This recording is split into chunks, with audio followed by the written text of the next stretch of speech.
আসসালামু আলাইকুম রহমতুল্লাহি ওয়া বারাকাতুহু।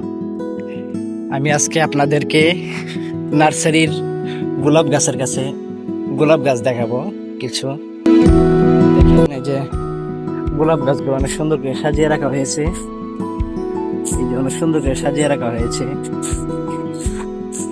এখানে অনেক রকমের গোলাপ আছে, অনেক সুন্দর সুন্দর গোলাপ গাছ। এগুলো সব কেটে দেওয়া হয়েছে ডালগুলো, আবার নতুন করে বের হবে। শীতের ভিতরে এগুলোর ভিতরে ফুল আসবে। সবাই একটু ভালো করে দেখেন, অনেক সুন্দর।